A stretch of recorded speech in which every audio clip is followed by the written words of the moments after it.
I have spent 200 days attempting to learn WURT and Don't Starve together. However, I am not that good at the game. I can consistently survive a full year and all, but the only bosses that I've killed have been the 4 seasonal bosses and Eye of Terror. But I want to show you how not only I learned how to play as WURT, but how I managed to do things in this game that I've never done before.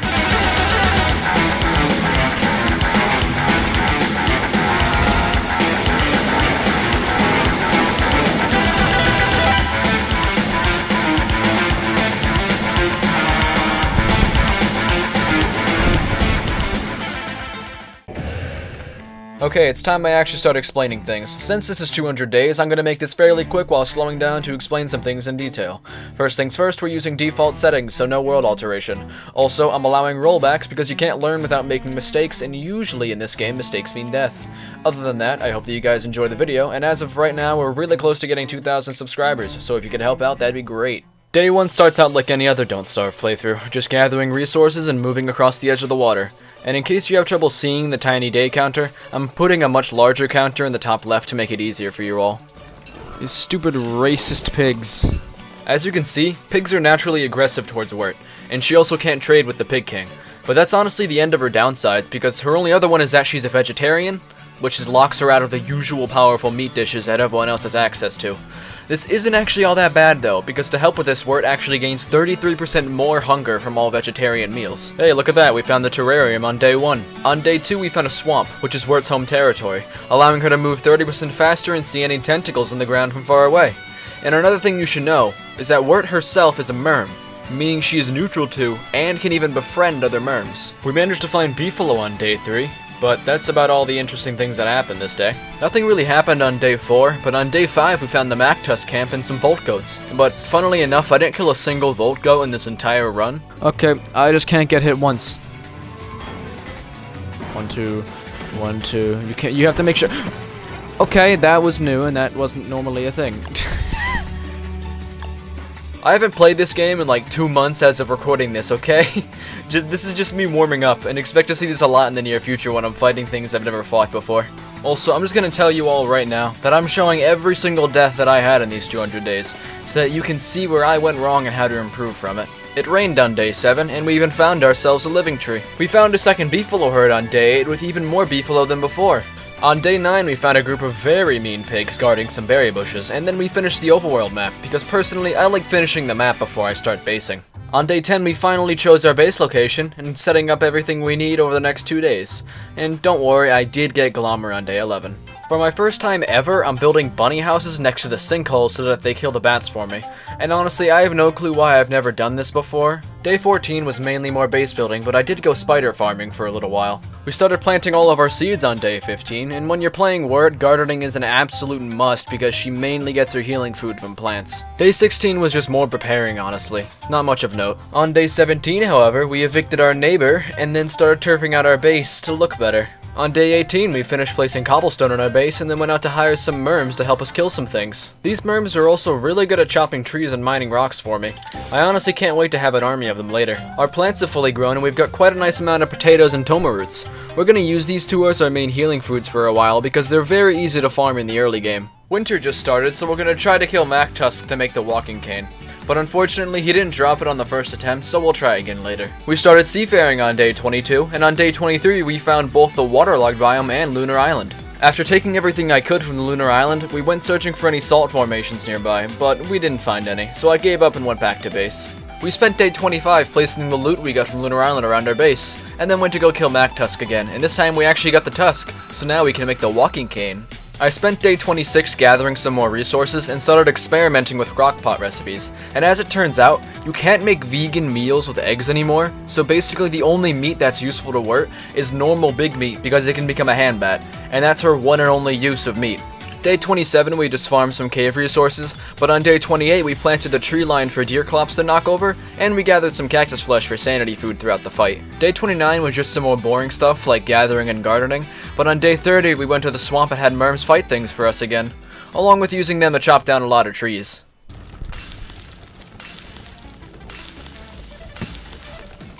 Hi, Deerclops. You guys probably already know that Deerclops shows up on day 30, so I'm just gonna go through this fight as fast as possible, because he is literally the easiest boss in the game. All he does is one attack, and all you need is some sanity food to make sure no nightmare creatures attack you. Also, for any bosses that I kill multiple times, I'm not going to explain the fight again, just remember to use Deerclops to chop down the trees that you planted.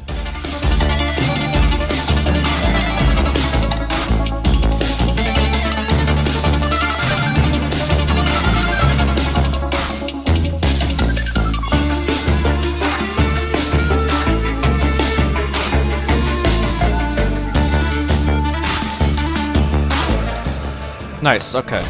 We finished the fight at the end of day 31, and then we just spent some more time farming on day 32. On day 33, we were mainly just collecting the bone shards we needed for the umbrella, but we did say hi to Dragonfly on the way back to base. We recruited more merms on day 34 and used them to collect a lot of rocks for us. The very next day, however, we mined even more rocks, but it also turned into spring, so that's nice. My Twitch chat reminded me to put up a lightning rod on day 36, and that could have ended pretty badly. We farmed some more on day 37, and after that was done, I finally got to collecting all of the trees that Deerclops knocked over. Day 38 was just more resource collection, but we did kill some spiders when we had time. On day 39, we finally placed some chests at our base with the logs Deerclops gave us. You have to collect a lot of resources in spring, so we're going to be doing exactly that.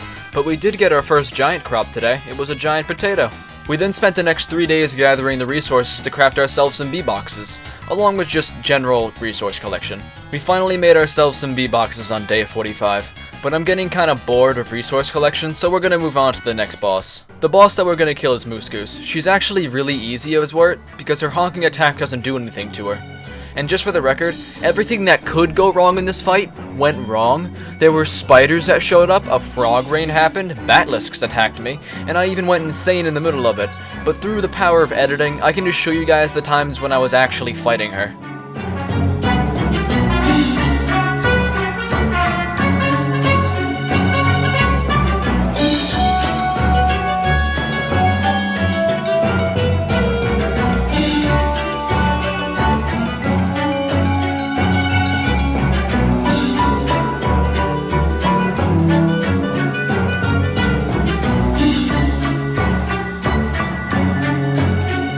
After she died, all that there was left to do was to kill the children! After collecting all the Mossling's down feathers, we spent some time gathering our resources at base, and then we went to the swamp to dig up some turf for later. We befriended some merms at a dangerously low HP, then brought them back to base to do some tree chopping for us. We continued chopping for the whole day after that too. Like, a lot of chopping. So much chopping that a tree guard spawned in and killed me because I forgot to wear armor. I rezzed myself at a touchstone that was nearby, then back at my base the Lord of the Fruit Flies spawned in, which is a mini-boss that spawns if you farm too well. I killed it and it gave me a friendly fruit fly that takes care of my crops for me, so I don't have to spend as much time on farming anymore. I spent day 53 and 54 doing some resource collection, but on day 55 I finally fixed my crock pots to be even with each other. It was also on this day that I truly found out how useful the friendly fruit fly is. I honestly don't think I can live without him anymore. Day 56 was spent in the caves, and when I was down there I killed a couple of beard lords to get their beard hair. I honestly just thought that having a meat effigy at base would look cool. I farmed to get ready for a boss fight on day 57, and on day 58 I killed enough pigs to make a spare ham bat as soon as the fight starts. We spent day 59 collecting cactus for sanity food during the fight, and we also had some more giant crops back at base we could hammer down. The reason I hadn't started the boss fight yet was because you can't actually start it if the world is wet, so I did some more random tasks around my base, and by the end of the day the world was dry again. Antlion is the boss we're going to kill, and I'm going to tell you guys right now, I've killed Antlion several times before without the desert goggles. But that was when I was playing as WX78 with 3 speed circuits installed, and if you don't already know, without the desert goggles, you move very slowly. And I thought I would be okay with just a walking cane for movement, but after several deaths due to not being able to dodge your sand spikes, I just bit the bullet and went fishing for the blueprint in the oasis. Extreme gameplay here, ladies and gentlemen. Let's try and make this as interesting as possible. Ladies and gentlemen, we see a red bird. Okay, well, there it goes. Guess not. Guess we don't see a red bird. And after we finally got the blueprint, we can move on to the actual fight. This fight is pretty simple. All you need is enough speed to dodge her spikes and hit her before she attacks 3 times. If you don't, she'll start healing herself at a rapid speed. You can also get free hits in when she's resummoning her walls, but be careful though because she attacks faster based on how low her HP is.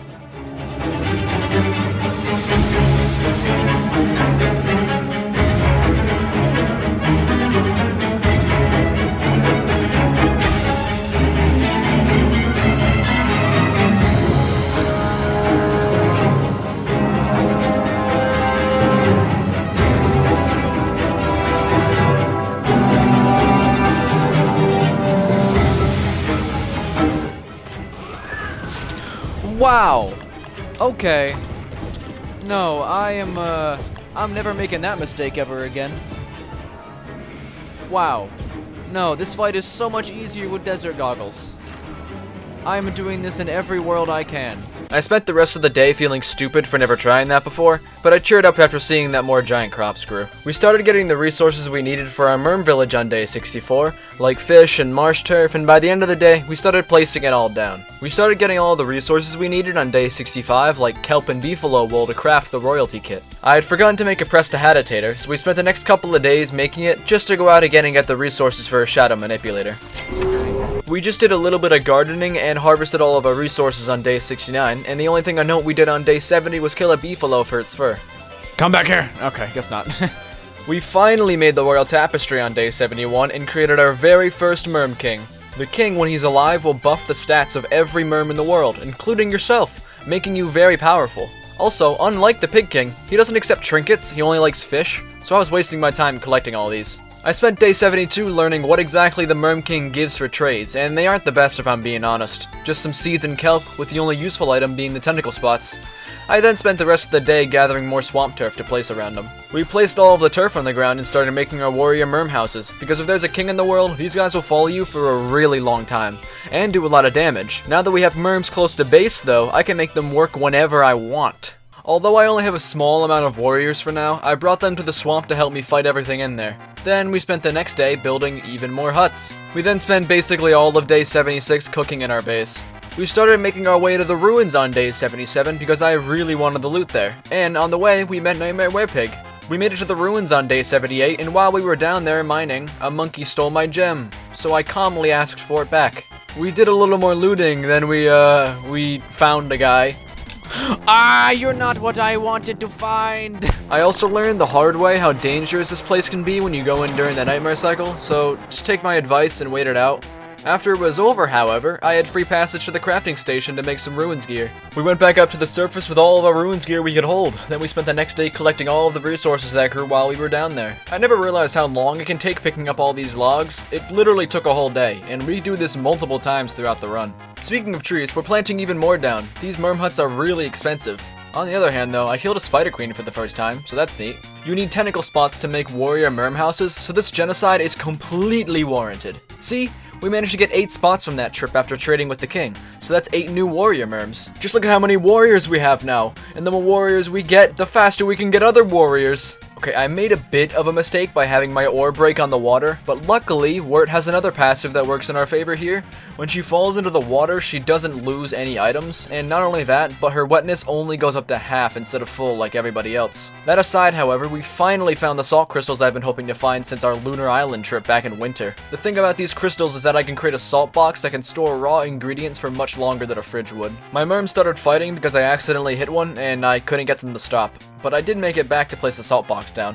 Gardening is kind of the main source of food and healing for WURT, and I know that I could be doing this a lot better, but I couldn't care less at the time if I'm being honest. As long as it got me a good amount of food, then I was happy. We just placed a few more houses on day 90, but the very next day we put them to work chopping our trees, and I can't think of anything more satisfying than watching them work.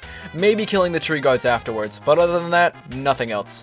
Also, I don't know if any of you realized this, but my world was glitched, and Bearja didn't spawn. In fact, he didn't spawn in once for the rest of the run. Merms are also quite good at mining rocks, who would have thought? Funnily enough, I had no idea that planting tomatoes and potatoes together can lead to giant crops, but here we are. I'm killing MacTusk again on day 94 because I wanted a new walking cane so that I could stop using the teleport on the Lazy Explorer accidentally. For 2 days we went through the swamp killing everything in sight because nothing here can really stand against my armor anymore. And it's also a way to get even more Merms. I'm just farming some healing foods on day 97, but then we decided to fight the Eye of Terror, who I expected to take much longer to kill than he did. He died so fast that I can just play the clip.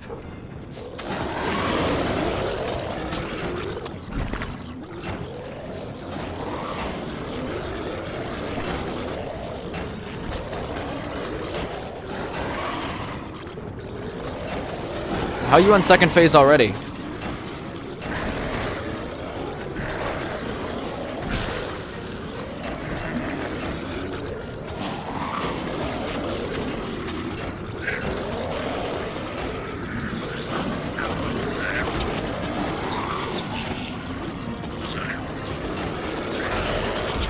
Oh. I missed. Wow, that went by much quicker than I thought it would. Remember when I said that picking up all the logs these guys drop can take a while? Well, that point still stands, because I'm now spending an entire day just collecting it all again. These things I'm placing in the water are called ocean trawlers. I thought that they gave you fish slowly over time, so I crafted a lot of them. Little did I know that I was using them so horribly wrong.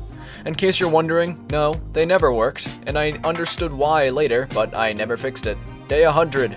The grand halfway point, and all I did was gather back the silk I lost crafting those things. While minding my own business in a meteor storm, I noticed that my merms look really weird. I soon learned that normal merms don't respawn in winter, so my king was never replaced by the one I had nearby.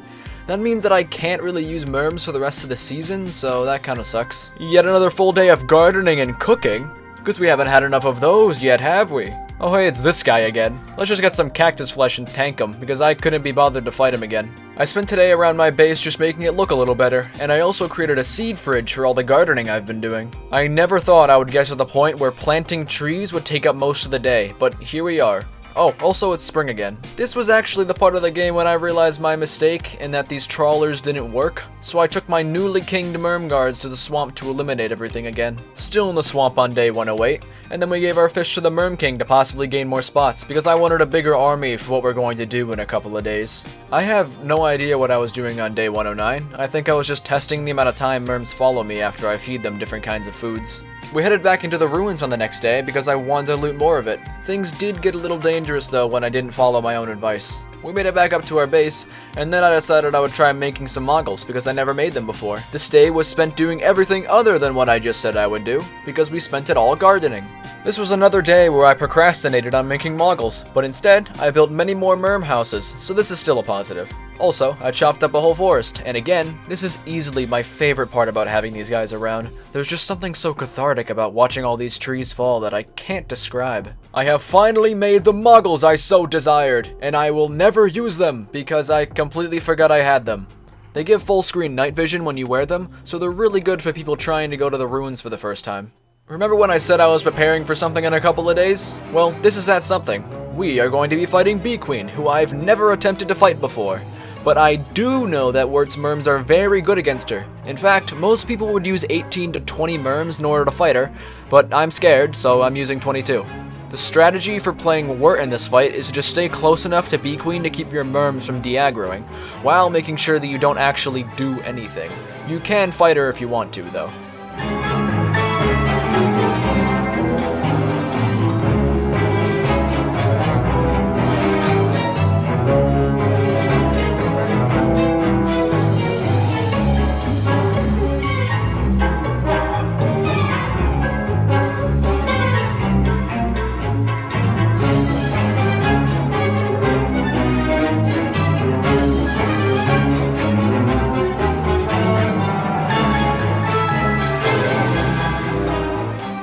She died right before day 117, with the only casualty in my army being the worker merm I brought by accident. Her loot is more than worth the time it took creating all of the merms, because she has a little thing called bundling wrap, which can be used to keep all of your spoiling foods permanently. So I can make as much food as I want without ever worrying about it going bad. She has some other good drops like her jelly beans and crowns. I won't talk about the crown, but the jelly beans can heal you for a lot of HP over a long period of time, so they're pretty nice. I spent all of the next day making foods, because now that they can't spoil, I can stockpile as much spare food as I want. I had no idea at the time as to why giant dragon fruit was growing, but I'm still happy about it, because I plan to have dragon pies as my everything food. Easy to make, lots of food, lots of health. We also started the twins fight in the night because I was feeling confident after my last victory. It lasted 3 days, but the fight went pretty smoothly. All you have to do is make sure you kill the blue one first, because he charges much more than the other twin. And that can kill my merms really easily if I'm not careful. In case you're wondering, no, I've never fought these guys before either, and their drops are a few gears, a rechargeable weapon that doubles as armor, and a couple of gems. After collecting all the loot, I learned something new. If you murder a fish in your inventory, all merms currently following you get grossed out and leave. Speaking of fish though, I'm starting to take a liking to the Merm King's trades. I don't know if it's because of playing the fish lady for so long, or if it's just that I'm getting better at farming though. My worst fears have been realized. Grass geckos! These little monsters are getting disabled in all of my worlds after this, and I shall never compromise on this decision. I'm making even more merms, because what else would I be doing, besides wasting my time the next day building walls around my encampment to look good. We gathered some light bulbs and farmed for the entire day. There's not really much else to talk about. Time for something to talk about, and by talk, I mean just watch how fast Antlion dies with my newfound army. I kinda feel bad about it.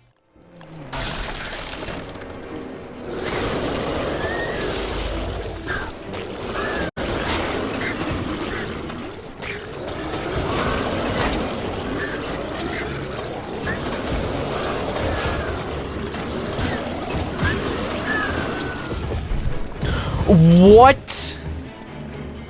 She died so fast! I didn't even need to heal! I didn't even... What? How did she die so quickly? At the time of playing this world, I realized that I did something wrong with these trawlers, so I decided to replace them somewhere closer to the open ocean, which, again, is not how they work, and I was just guessing. I did figure out that normal merms only come out of their homes at dusk time, though, so that's pretty nice to know. Don't ask me why I only figured this out now, because I don't have an answer for you. I've been growing dragon fruit for a few days now, and sooner or later I'll have enough to make it my permanent food source. It's day 131, and if you've played enough Don't Starve before, then you know what I'm about to attempt. We're going to try and kill the Dragonfly. She has a very high health pool and a difficult kiting pattern to get used to. But I'm not going to be really fighting her, my merms are. All I have to do is be on pan flute duty to put her to sleep whenever she enrages, because if she does, all my merms will probably die. If you deal enough damage to Dragonfly, she'll get stunned on the ground for several seconds. So I'm really just hoping that my merms can carry the whole fight by dealing so much damage that she can't do anything. I quickly learned during the fight that my merms walk into the lava ponds trying to chase after her, and they do this constantly during the fight. So this fight has to go fast or else I could be in serious trouble.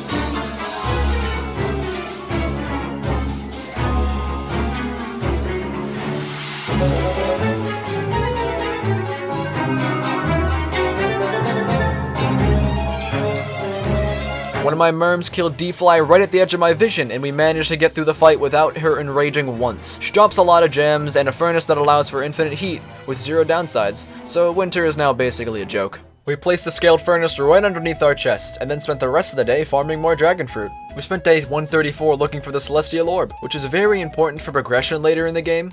I didn't actually make it that far though, so you'll never see this get used again. I was just gathering my resources at base and really started my hatred towards these grass geckos. They are a stain on my world and I despise them. Every time I see them I can only imagine all the grass tufts that I placed being taken away from me. I farmed enough to start making dragon pies a lot now, so this will basically be my main food and health source for the rest of these 200 days. I was just doing some ordinary chores, like collecting light bulbs in the caves, gathering all my dragon fruit in the garden, when firehounds showed up at my merm camp and managed to burn some of the houses down. I barely escaped with my life with only a sliver of HP remaining. Surprisingly, only 3 huts were lost in the fire, and it was only because I kept a fling-o-matic at my merm king on emergency mode, just in case a fire broke out. I mainly just spent that day recovering the damages that I took. This was another full day of farming and gathering resources. I never really realized how much time I spend doing this. It's kinda sad, really. It wouldn't even be all that bad to make a lazy forager to speed all this up, honestly. I spent the entire day planting these pine cones, and the thought of having to gather all the wood again haunts me in my dreams. Look at me, staying at my base for another full day. In my defense, though, I was making everything look good, like my items on the floor, and I do have to be relatively active in keeping this many crops up by myself if I want the amount of dragon pie I want to make. This is the first boss in a while where you see me fight it without merms, so I hope that it goes well. Oh. As it turns out, that fight is practically impossible without sanity food, and without ever fighting them before, so we're going to the desert to get sanity food to actually have a fighting chance. I didn't bring enough, however, as nightmare creatures still showed up around halfway through the fight consistently, so I just went up and got a lot more in order to actually have a fair one-on-one fight. After all the deaths before, I actually beat him first try with all my sanity food I brought down here with me. So in that case, I'll break down this fight for you all. This is Nightmare Werepig. You find him somewhere in the muddy biome stuck in chains. After you free him, you have to be insane to kill the little creatures that spawn around him. Then the fight actually starts. Werepig's phase 1 is pretty simple. He'll lunge at the player while periodically walking around you, just staring. He's constantly healing while he's doing this too, by the way, so make sure to walk close enough to trigger an attack and make him stop. After missing enough attacks, Werepig will become tired, and he allows you to basically wail on him for a couple of seconds for free damage. Phase 2 begins after you deal half of his HP. And now, instead of lunging at you, he'll just use slam attacks, with stalking in between them. He has no cooldown for this, and it's also the only way to break the pillars he spawns in with, so please don't forget to do that. Deal a bit more damage and you'll enter phase 3, where he'll use all of his attacks in different orders. Just make sure you don't get hit by the lunge, because he'll follow it up with a slam for a lot of damage. Other than that though, phase 3 is practically identical to phase 1, so good luck. And with that mouthful said, here's the uncut fight.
Finally won on day 145, and he drops 2 armor pieces as his loot. These armors constantly drain sanity in order to restore their durability, but they offer 90% damage reduction, which makes them practically infinite armor as long as you know how to fight sanity creatures. When we finally got back to the surface on day 146, I spent the whole day making dragon pies, because while we were down there fighting, they all grew. This stupid warrior pig set piece is easily my most hated one in the entire game, so I got my army to help, and I destroyed their spawn points. Oh yeah, I forgot to mention that we're fighting Bee Queen again, because I really like having the jelly beans that she drops. Last time I fought her, we only had 1 casualty, and it was the 1 non-worker merm that we brought by accident.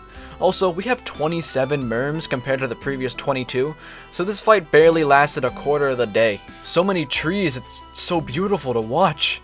Not even the tree guards get enough time to be mad, they just die so quickly to the sheer power of my army. I also decided that I would spend the rest of this autumn sprucing up my whole base to look nicer, but I had to clear out the surroundings first. Today I spent even more time at base just clearing up the environment. But I did break open my stone fruits, so that's something I guess. I was turfing out paths to make traveling much quicker, but after realizing how much flint I needed, I had my merms chop down an entire petrified forest. Only after playing WURT for so long can you start to like swamp turf as just a cool visual, and I'm making this little spot an extension of my base or something later. You'll see. I've been cutting down so many trees that I feel like I've been marked for death by these tree guards. I almost feel bad about killing them in 10 seconds at this point. I'm spending entire days picking up resources.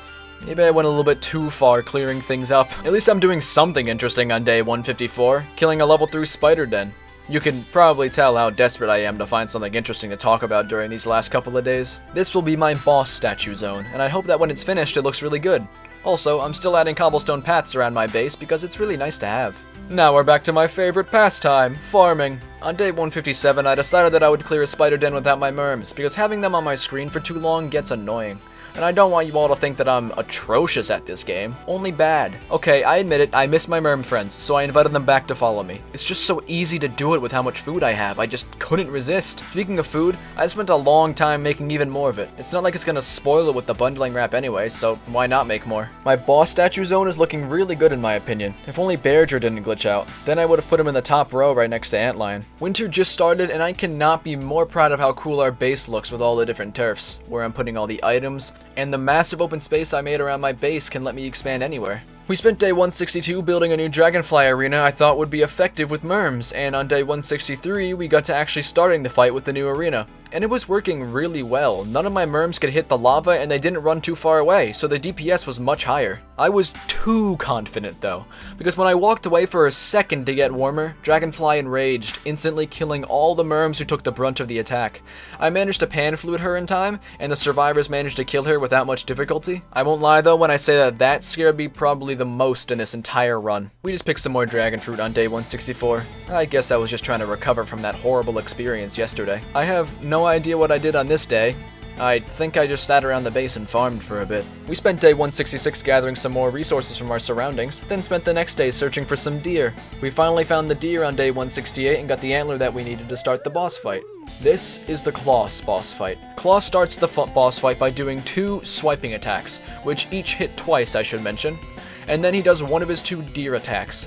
These deer attacks will always go one after the other, so you can always know what he's about to use. For his ice attack, you have about a second of hitting him until you should move behind him and continue attacking. For his fire attack, you have much more time to attack him, but you can't get any free hits while it's out in the field. Given enough practice, this phase is really easy, and when he gets to half HP, he'll spawn in 2 Crampi to attack you. I actually got the 1% drop chance Krampus sack from this kill, but that doesn't really matter since I had to reroll anyway. With enough time though, you'll eventually kill him. Hey, let's go! And then now we have the second phase. Okay, so once you kill Claws, he'll resurrect with a new attack, his Pounce. It seems really scary at first, but he mainly just integrates it into his already predictable moveset. Also, you can dodge this Pounce with enough speed boost and good timing. Just move away from him the second he's about to lunge and you'll be okay. With that all said, here's the full uncut fight from start to finish.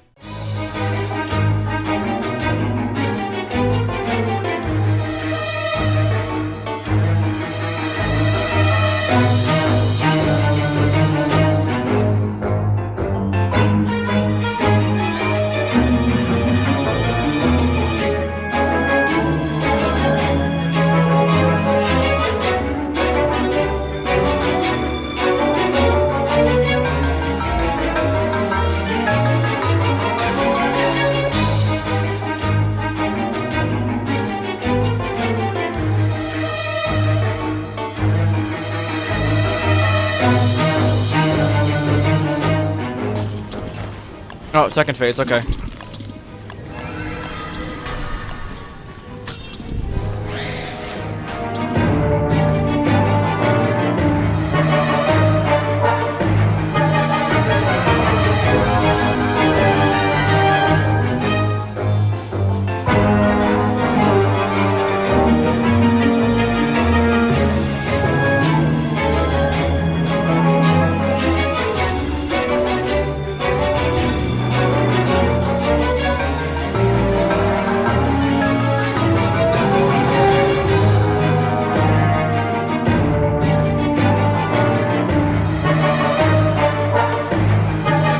Finally killed him with no armor left on day 170, and Claws' drops are pretty unique among bosses. He drops 4 loot bundles, 2 of them contain trash, 1 contains a life-giving amulet, and the last one can give you random boss loot.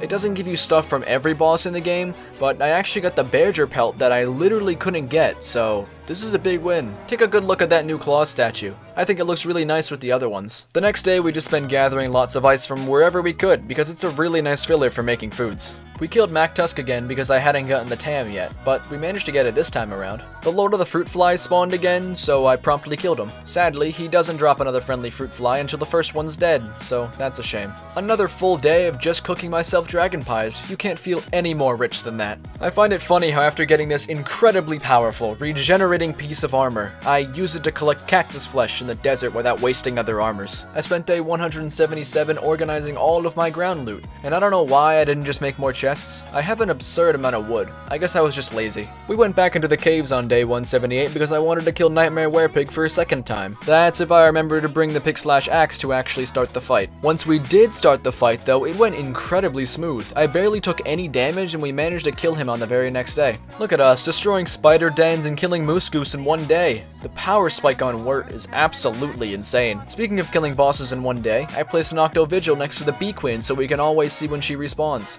Now we can come back over and over again to take her out. We started walking back to the ruins to use the crap load of gems 2 Dragonfly kills gets you, and it's really nice to be able to craft whatever I want down here. We made our way to Ancient Guardian on day 184, and I have no idea why I was so scared of this fight. It's really easy and really profitable. His entire idea is that you have to bait his charge to hit any of the pillars in the arena. Then, depending on how long he charges, he'll get stunned and you can hit him for a little bit. His only other attack is that he'll sometimes jump at you from far away, but as long as you run in a straight line, you can easily dodge it. Other than that, after he takes enough damage, his visuals will change and he'll periodically drop shadow tentacles on the ground. As long as you hear them drop though, it's really easy to avoid them. I managed to do this fight on my first attempt, so I'm sure everyone else can do it too.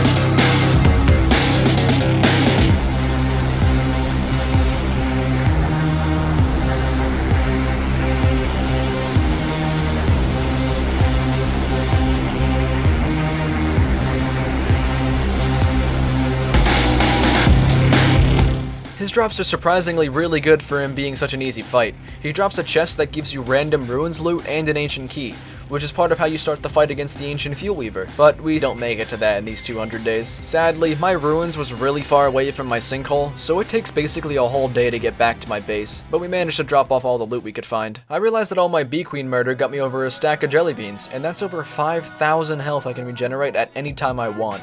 I also realized that I needed to farm again. Such a nice and peaceful day this is, collecting stone fruit and gathering all of my resources. We spent some more time gardening, got a new king to replace the old one, and I used some scaled flooring we got from Dragonfly to add a new zone for all my ground items at base. This whole ground loot area is actually coming along much nicer than I thought it would. Also, a frog fell from the sky and accidentally hopped into one of my traps. I finally placed the Ancient Guardian statue on this day too. If only Bearger wasn't glitched, then this would look a lot better. We spent another full day walking over to the Ancient Guardian's chest because I didn't have the inventory space to carry everything back to the surface last time. I learned that trying to take down these tentapillars with a controller is horrible. You absolutely need Hutch in order to take these things down. That or anything else that does AoE damage. I'm actually starting to enjoy farming. I don't know what's come over me. I have over a stack of dragon pies. I can't ever see myself in a struggle for food in a long time. I made myself some soothing tea for the first time on this day, and I have to admit, the sanity gain is pretty nice. I decided to clean up everything around my merm camp for a little bit. They've helped me out so much over these 200 days, so I might as well return the favor. I don't have much to do now that we're nearing the end, so I just added a new hut to the group and walked around my base for a little bit. I decided to kill Antlion again just so that she doesn't mess anything up, and my merms are so powerful at this point that she's dead in like 10 seconds. For my final day before the end, I took my massive army to clear out the entire spider quarry for me. It's really nice seeing how easily they obliterate everything in sight. Day 200. We finally made it. It was a really exciting journey if I'm being honest. While I'm talking, I'll be showing off my entire base to you all in the background. Trying out WURT for the first time, dying over and over, it actually helped me to improve a lot in this game. For any other new players out there who are still scared about taking that big step into the next level, take my advice. Don't worry about dying. Trial and error can help you succeed. I hope that showing you all of my smart and stupid decisions can help you understand that. Not only that, but playing WURT and seeing her minions kill bosses that I had never attempted before really opened my eyes.